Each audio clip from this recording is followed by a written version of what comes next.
Kakinada port వాటాల కేసులో మాజీ ఎంపీ విజయసాయిరెడ్డిని సిఐడి అధికారులు విచారించారు. విచారణలో సాయిరెడ్డి ఎవరిని ఇరికిస్తారో అని వైసీపీ పెద్దలు భయపడుతూ వచ్చారు. అనుకున్నట్లుగానే ఆయన జగన్ కోటగిరిలో కీలకంగా వ్యవహరించే వైవి సుబ్బారెడ్డి, ఆయన కుమారుడి విక్రాంత్ రెడ్డిపై బాంబులు పేల్చారు. పోర్టు వ్యవహారంలో కీలక పాత్ర విక్రాంత్ రెడ్డిదే అని విచారణలో వెల్లడించినట్లు సాయిరెడ్డి స్వయంగా చెప్పడం విశేషం. ఈ కార్యక్రమంలో విచారణ తర్వాత ఆయన జగన్ భవిష్యత్తుపై చేసిన వ్యాఖ్యలు, జగన్ కోటరీని టార్గెట్ చేసిన తీరు వైసీపీ వర్గాల్లో కలకలం రేపుతున్నాయి. కాకినాడ పోర్టు వాటాల బదిలీ కేసులో ఏపీ సిఐడి అధికారులు మాజీ ఎంపీ విజయసాయిరెడ్డికి నోటీసులు ఇచ్చారు. నోటీసులో పేర్కొన్న ప్రకారం విజయవాడ సిఐడి రీజనల్ కార్యాలయంలో సాయిరెడ్డి విచారణకు హాజరయ్యారు. కాకినాడ పోర్టులో వాటాను బలవంతంగా రాయించుకున్న వ్యవహారంపై విజయసాయిపై కేసు నమోదు చేశారు. అప్పుడు వాటాల్లో పాత్రధారులు, సూత్రధారులపై విజయసాయిరెడ్డిని సిఐడి అధికారులు ప్రశ్నించారు. సిఐడి కార్యాలయంలో విజయసాయిరెడ్డి మినహా ఇంకా ఎవరినీ అధికారులు లోపలకు అనుమతించలేదు. న్యాయవాదులకు కూడా అనుమతి లేదన్నారు. విజయసాయిరెడ్డి చెప్పే సమాధానాలపై వైసీపీ కీలక నేతల గుట్టు రట్టయ్యే అవకాశముందని అందరూ భావించారు. విచారణలో ఏం చెప్తారోనని వైసీపీ నేతలు బెంబేలెత్తిపోయారు. ఇటీవల వైసీపీకి రాజ్యసభ సభ్యత్వానికి రాజీనామా చేసిన విజయసాయిరెడ్డి అనుకున్నట్లే కాకినాడ పోర్టు వాటాల కేసులో బాంబు పేల్చారట.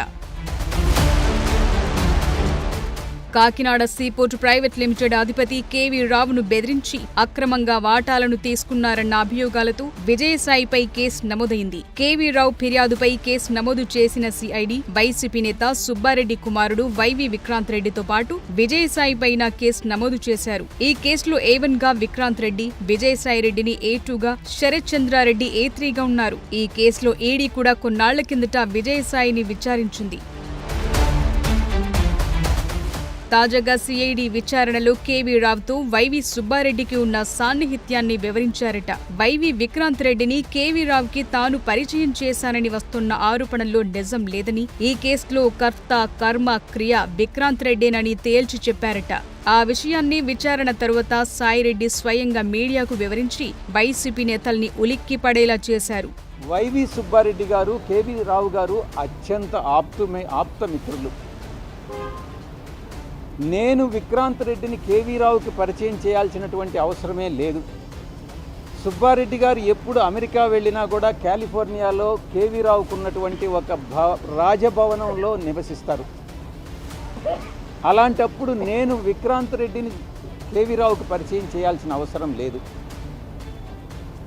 ముఖ్యంగా దీనిలో విక్రాంత్ రెడ్డి పాత్ర గురించి అడిగినప్పుడు ఆది నుంచి అంతిమం వరకు నా మీద ఆరోపణలు చేశారు కాబట్టి ఈరోజు నేను మీ ముందు వచ్చి జవాబు చెప్పుకోవాల్సిన పరిస్థితి వస్తుంది. కాబట్టి ఈ యొక్క డీల్ని నాకు తెలిసినంత వరకు కేవీ రావు కామన్ ఫ్రెండ్స్ ద్వారా కేవీ రావును అడిగించినప్పుడు కేవీ రావే దీన్ని ఆది నుంచి అంతిమం వరకు విక్రాంత్ రెడ్డే డీల్ చేశాడన్నటువంటి విషయం కామన్ ఫ్రెండ్స్కి చెప్పడం జరిగింది.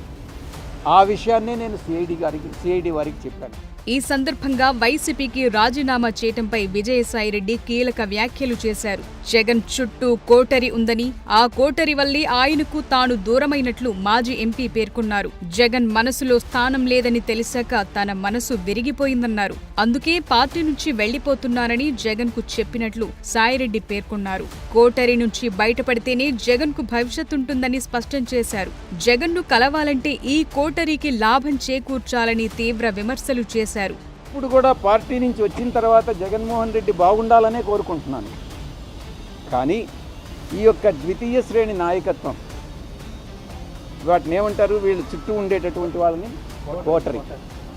ఈ కోటరీ నుంచి ఏ రోజైతే ఆయన బయటపడతాడో ఆ రోజు ఆయనకు భవిష్యత్తు ఉంటుంది. లేకుండా ఉంటే భవిష్యత్ అనేటటువంటిది చాలా కష్టంగా ఉంటుంది. ఇంతకన్నా మించి చెప్పగలను.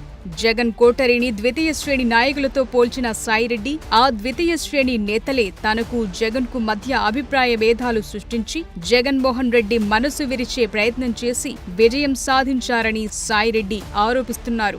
3.5 సంవత్సరాల పాటు పార్టీలో అవమానాల పాలయ్యానని, తాను దిగిన ప్రతి మెట్టు ఇంకొకరు పైకెక్కడానికి ఉపయోగపడిందని జగన్ కోటరీ నేతల్ని దెప్పిపొడిచారు. దీంట్లో చాలా మంది పాత్రధారులు, సూత్రధారులు ఉన్నారని వ్యాఖ్యానించారు. ఏ పార్టీలో నుంచి అయితే నేను రిజైన్ చేశానో ఆ పార్టీలో ద్వితీయ శ్రేణి నాయకులు ఎవరైతే ఉన్నారో వాళ్ళు నాకు మా నాయకుడికి మధ్యన అభిప్రాయ భేదాలను సృష్టించి జగన్మోహన్ రెడ్డి గారి మనసుని విరిచేటటువంటి ప్రయత్నం చేసి వాళ్ళు విజయం సాధించారు.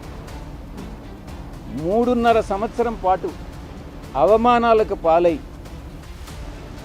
నేను దిగినటువంటి ప్రతి మెట్టు కూడా కొంతమంది పైకెక్కడం జరిగింది. వాళ్ళు పైకెక్కేదానికి ఉపయోగపడడం జరిగింది. దీంట్లో చాలామంది పాత్రదారులు, సూత్రధారులు ఉన్నారు. దీంట్లో ఈ పార్టీ నుంచి వెళ్ళిపోయిన దానివల్ల నేను ఏ విధంగానూ నష్టపోవట్లా.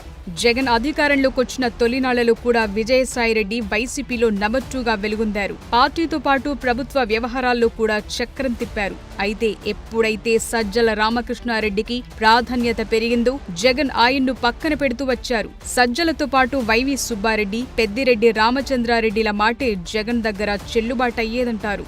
ఆ ముగ్గురే జగన్ కోటరీగా ఫోకస్ అయ్యారు. ఆ క్రమంలో కాకినాడ పోర్టు వాటాల కేసులో వైవి సుబ్బారెడ్డిని డైరెక్ట్ గా ఇరికిస్తున్న విజయసాయిరెడ్డి జగన్ కోటరీని ఆ స్థాయిలో టార్గెట్ చేస్తుండటం వైసీపీ వర్గాల్లో తీవ్ర చర్చనీయాంశంగా మారింది. మరి తన భవిష్యత్పై విజయసాయిరెడ్డి చేసిన సూచనలను జగన్ పాటిస్తారో లేదో చూడాలి.